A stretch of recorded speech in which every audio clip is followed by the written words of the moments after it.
In this video, we're counting down 3 fatal stories of what happens when people underestimate nature's deadliest animals. From a farmer who fell into his own crocodile pit, to an experienced researcher who thought he could outsmart prehistoric predators in their own territory. But first, let's talk about a Cambodian crocodile farmer who spent 30 years dancing with death until one fatal morning. It was a sweltering May morning in 2023, and the humid air hung thick over the Cambodian countryside, creating the perfect conditions for what would become Luan Nang's final day among the 40 killers he'd called his livelihood. At 72 years old, this farmer had built his entire existence around one of nature's most efficient predators, refusing his family's pleas to retire from an increasingly dangerous profession. Luan's system was simple, a concrete enclosure housing a deadly mix of Siamese and saltwater crocodiles that maximized profit while minimizing safety. The rectangular pit featured a murky freshwater pool at its center, surrounded by bare concrete that offered no escape routes for anyone unfortunate enough to fall inside. For 3 decades, Luan had watched the crocodile market fluctuate like a deadly stock exchange. Adult females that once brought him $500 to $600 now fetched a measly $150. Hatchlings had fallen from $10 per head to just $250. His children had been begging him to sell the farm and enjoy his golden years, but Luan took fierce pride in these ancient killers. That particular May morning, one female was guarding her treasure with unusual intensity. She had laid 20 to 30 eggs inside one of the metal cages, and her maternal instincts had transformed her into a living fortress of teeth and muscle. Luan recognized the signs, but he'd seen this countless times before. He descended the metal stairs into the enclosure with the confidence of a man who had never been wrong about these creatures. The female immediately responded to his presence, her massive head swiveling toward him like a tank turret, locking onto a target. Her behavior escalated rapidly as he approached, hissing violently, jaws gaping wide to display rows of razor-sharp teeth that had evolved specifically to puncture bone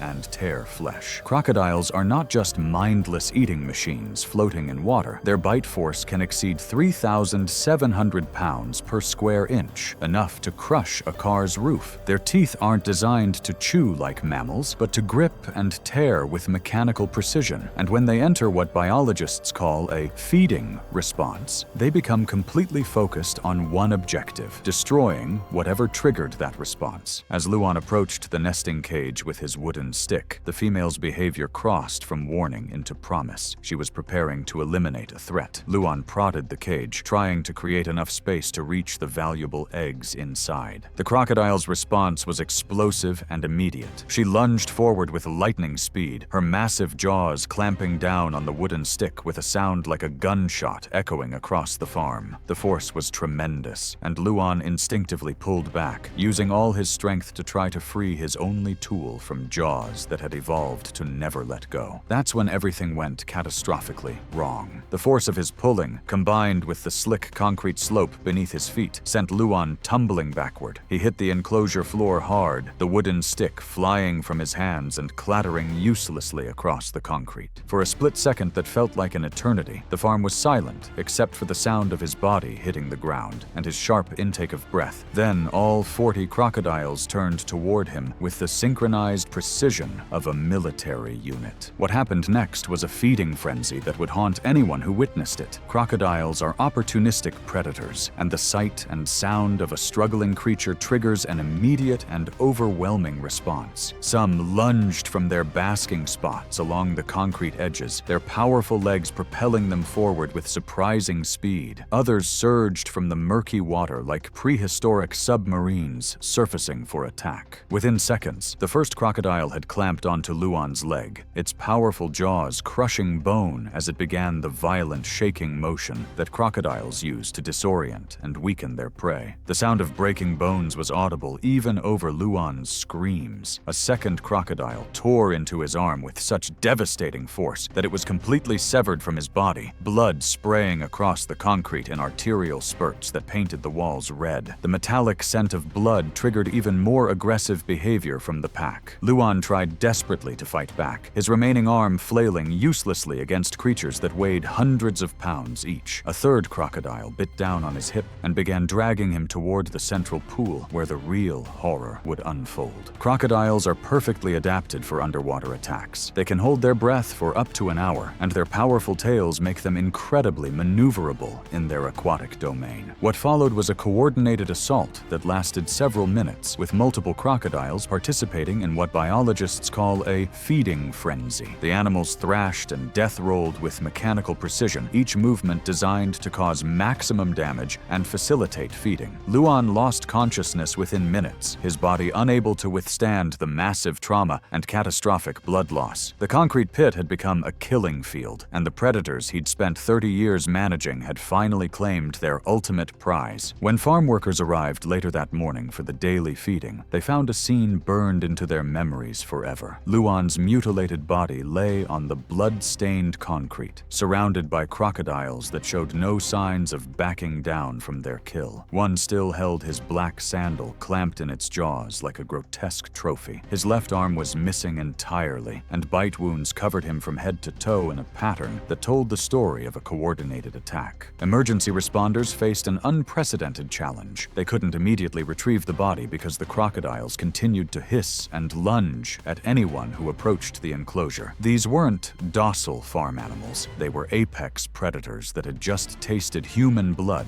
and weren't about to give up their prize. It took several hours and specialized equipment to secure the remains, with officials using long poles and protective barriers to keep the aggressive animals at bay. Luan's family held a quiet funeral service the following week, attended by fellow farmers who understood the inherent risks of their profession. Local authorities briefly investigated safety protocols but issued no citations. Crocodile farming in rural Cambodia operates with minimal oversight and even less regulation. Within a month, Luan's family had sold the farm and all livestock, unable to continue an operation that had claimed their patriarch's life in such a horrific manner. Yet even as Luan's family sold off the last of the crocodiles and locked the gates forever, 20 miles outside Harare, a maintenance supervisor named Tawanda was descending a ladder into a drained concrete pit at midnight, where 12 Nile crocodiles were waiting. It was September 17th, 2015, and the African night had settled over Lake Chivero, with temperatures still hovering near 80 degrees, creating the perfect conditions for Tawanda Moyo's final shift. As a maintenance supervisor, he prided himself on getting any job done, no matter how dangerous it seemed or what time the clock showed. But at 34, this commitment to duty would lead him into a concrete pit with 12 of Africa's most efficient killers. The recreational park sat just 20 miles from the capital, a popular weekend destination where families escaped city heat and stress. Tawanda had maintained this facility for nearly 8 years, starting as a groundskeeper before earning a promotion to night shift supervisor through sheer determination and work ethic. The park's crown jewel was a crocodile sanctuary housing 12 massive Nile crocodiles in what was supposed to be a secure lakeside enclosure. The enclosure was designed as a semi-natural habitat, a 200-foot section of lakeshore separated from the main park by chain-link fencing and concrete barriers. A filtration system pumped fresh lake water into a shallow holding pool where the crocodiles were fed twice weekly on a strict schedule. It was a system that had worked flawlessly for years until 3 days ago when the pump began malfunctioning, creating stagnant conditions that threatened the health of 12 apex predators. These crocodiles ranged from 8 to nearly 14 feet in length and were relocated problem animals removed from areas where they'd threatened human settlements. Each one was a battle-tested survivor that had earned its place in this sanctuary through violence and predatory success. Management had scheduled emergency repairs for Tuesday night when visitor traffic would be minimal and the work could proceed without public scrutiny. Tawanda arrived with 2 junior staff members, Farai and Blessing, carrying toolboxes, replacement parts, and high-powered flashlights that cut through the African darkness like searchlights. The plan seemed straightforward: drain the holding pool completely and replace the damaged impeller before morning visitors arrived. The crocodiles had been moved to the far end of the enclosure earlier that evening by day staff, using food as bait. A temporary barrier of wooden pallets and chicken wire separated them from the work area, a setup that looked flimsy and inadequate for containing creatures that could easily weigh over 1,000 pounds each and were strong enough to crush small vehicles. Tawanda voiced his concerns to Farai, who assured him the crocodiles were well fed and naturally lethargic at night. Tawanda had observed these animals animals hundreds of times during daylight inspections. They rarely moved unless feeding time approached, spending most of their time basking motionlessly in the sun. Against his better judgment, he decided to proceed, but told his crew to work as quickly as possible and stay alert for any signs of trouble. By midnight, they had successfully drained the pool and removed the pump housing cover. Then, Tawanda descended a metal ladder into the shallow pit, while Farai handed tools down from above. Blessing monitored the temporary barrier with a flashlight, watching for any sign of movement from the crocodiles. In the darkness beyond the barrier, several pairs of eyes reflected the dim light like yellow coins scattered across black velvet. The crocodiles showed occasional restlessness, subtle shifts in position, the scrape of claws on concrete, low rumbling sounds that indicated they were aware of the human activity nearby. These weren't docile farm animals. They were apex predators temporarily contained by inadequate barriers. Nile crocodiles are among the most aggressive and opportunistic hunters in Africa, responsible for hundreds of human deaths across the continent each year. Unlike their saltwater cousins, Nile crocodiles are known for their willingness to attack humans, viewing us as just another prey species. They can remain relatively still for extended periods, but they're constantly alert, ready to explode into powerful lunges when opportunity presents itself. Their night vision is exceptional, and they're perfectly capable of coordinating opportunistic attacks when chaos erupts. At 1:47 a.m., Blessing noticed movement that made his blood run cold and his hands shake as he gripped the flashlight. One of the larger crocodiles, a 12.5-foot male that staff had nicknamed Goliath, had pushed through a gap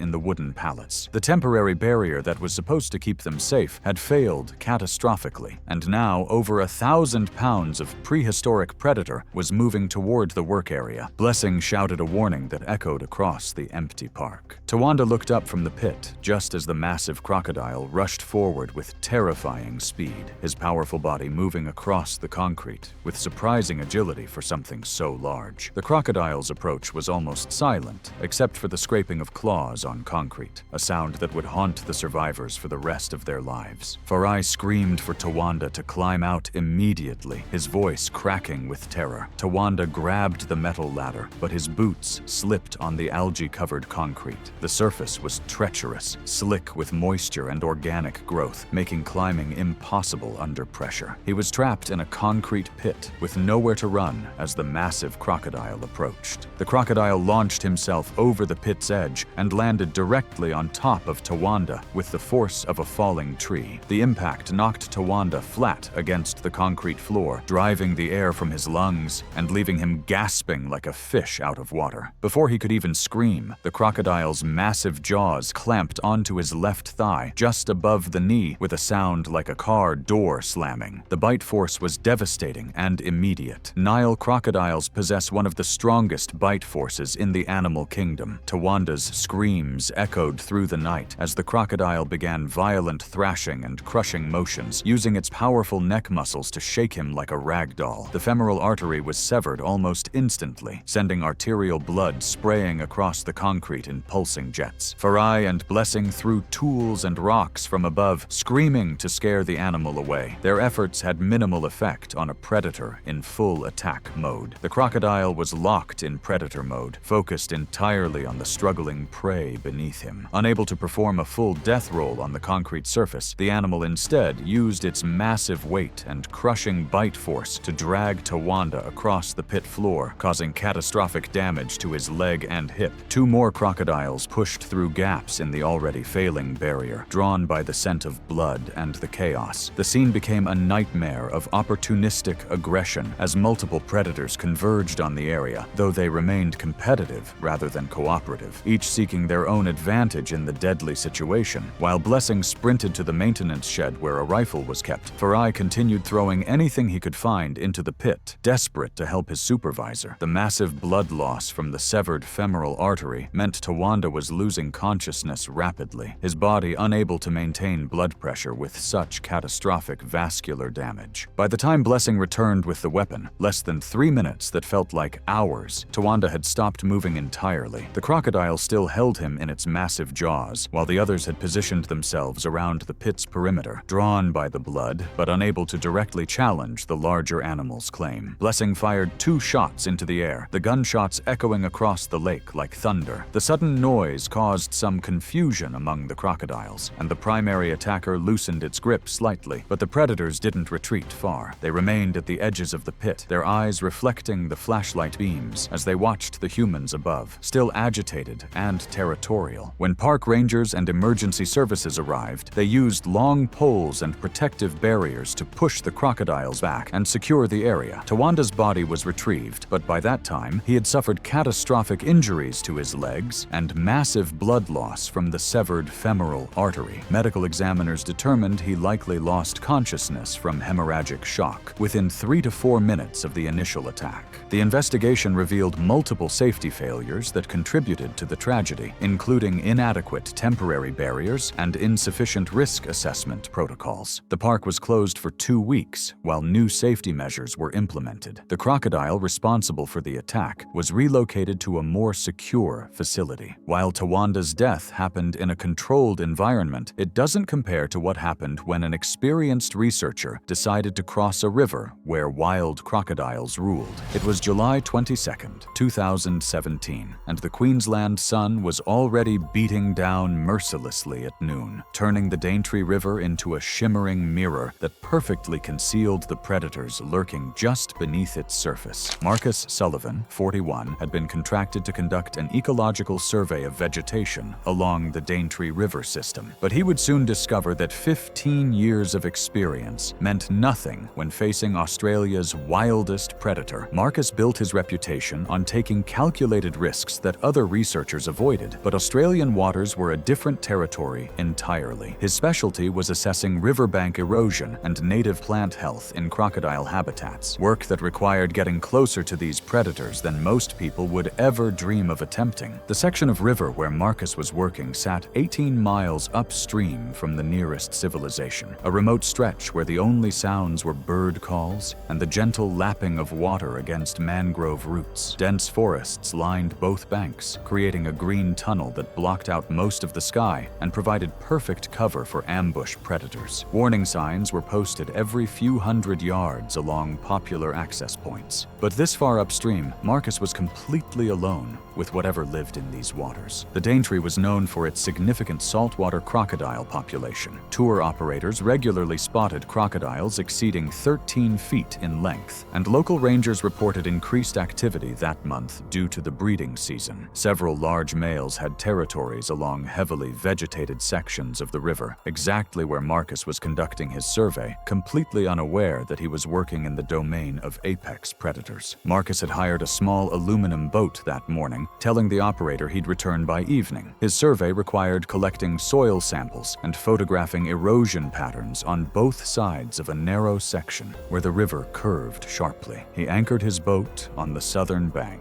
and worked methodically through the morning, documenting changes in vegetation patterns with the thoroughness that had made him successful in his field. Marcus had completed his work on the southern side and needed to cross to the northern bank, approximately 115 feet away. The river was calm, its surface like dark glass reflecting the mangrove canopy above. The water appeared deceptively peaceful, but beneath that mirror-like surface lurked predators that had remained virtually unchanged since the age of dinosaurs. Rather than restarting the outboard motor and repositioning the boat properly, Marcus made a decision that would prove fatal. He decided to wade across, pulling the boat behind him. The water depth appeared manageable, chest deep at the midpoint. He reasoned he could save time and fuel, and he'd crossed similar rivers before without incident. It was exactly the kind of calculated risk that had defined his career. What Marcus didn't consider was that he was entering the domain of saltwater crocodiles during their most aggressive period.